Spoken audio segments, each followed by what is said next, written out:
സപ്ലൈകോ ജീവനക്കാർ പൊതു അവധി ദിനങ്ങളിൽ ജോലിക്ക് കയറിയാൽ അവധി ദിന വേതനമില്ലെന്ന് ഉത്തരവ്. പകരം ഡബിൾ DA അനുവദിക്കും. ആക്ഷൻ പ്ലാനിനെതിരെ വ്യാപക പ്രതിഷേധമാണ് ഉയരുന്നത്. അനുരു അശോകൻ വിവരങ്ങളുമായി ചേരുന്നു. അനുരു, വിവരങ്ങൾ.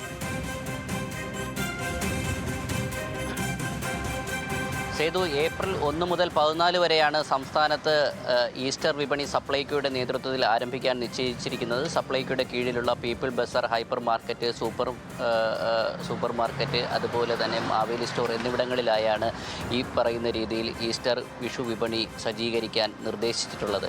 എന്നാൽ ഇത്തരം വിപണികൾ സജ്ജീകരിക്കുമ്പോൾ തന്നെ ജീവനക്കാർക്ക് ഈ പറയുന്ന പൊതു അവധി ദിവസങ്ങളിൽ ജോലിക്ക് കയറുമ്പോൾ മുൻകാലങ്ങളിൽ അവധി വേതനം അനുവദിച്ചിരുന്നു. എന്നാൽ അടുത്ത മാസം മുതൽ ആരംഭിക്കുന്ന വിപണിയിൽ ജോലിക്ക് കയറുന്ന ജീവനക്കാർക്ക് അവധി വേതനം നൽകില്ല എന്നുള്ളതാണ് സപ്ലൈകോ മാനേജിംഗ് ഡയറക്ടറുടെ സർക്കുലർ.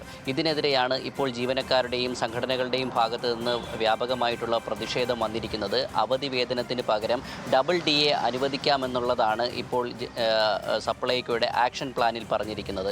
ഇത്തരത്തിൽ അവധി വേതനത്തിന് പകരം ഡബിൾ DA അനുവദിക്കുമ്പോൾ ഒരു സാധാരണ ജീവനക്കാരനെ സംബന്ധിച്ച് അയാളുടെ വേതനം പകുതിയായി കുറയുമെന്നാണ്. അതായത് ഒരു ജൂനിയർ അസിസ്റ്റൻറ്റിനെ സംബന്ധിച്ച് ഒരു ദിവസം അവധിക്ക് കയറുമ്പോൾ അയാൾക്ക് 2000 രൂപയാണ് കിട്ടുന്നതെങ്കിൽ അത് 1000 രൂപയായി കുറയും.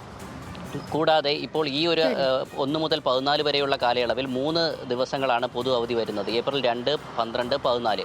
അപ്പോൾ ഈ 3 ദിവസങ്ങളിലും അവധി വേതനം നൽകണമെന്നും അല്ലാത്ത പക്ഷം ഈ ദിവസങ്ങളിൽ ജോലിക്ക് കയറില്ല എന്നുമാണ് ഇപ്പോൾ സപ്ലൈകോയ്ക്ക് തൊഴിലാളി സംഘടനകൾ, അതായത് AITUC-യുടെ നേതൃത്വത്തിലുള്ള സപ്ലൈകോ എംപ്ലോയീസ് അസോസിയേഷനും INTUC-യുടെ നേതൃത്വത്തിലുള്ള സപ്ലൈകോ നാഷണൽ എംപ്ലോയീസ് അസോസിയേഷനും സപ്ലൈകോ അധികൃതർക്ക് കത്ത് നൽകിയിരിക്കുന്നത്. ഇക്കാര്യത്തിൽ എന്ത് തീരുമാനം എടുക്കും എന്നുള്ളത് കണ്ടറിയേണ്ടത് തന്നെയാണ് സേതു.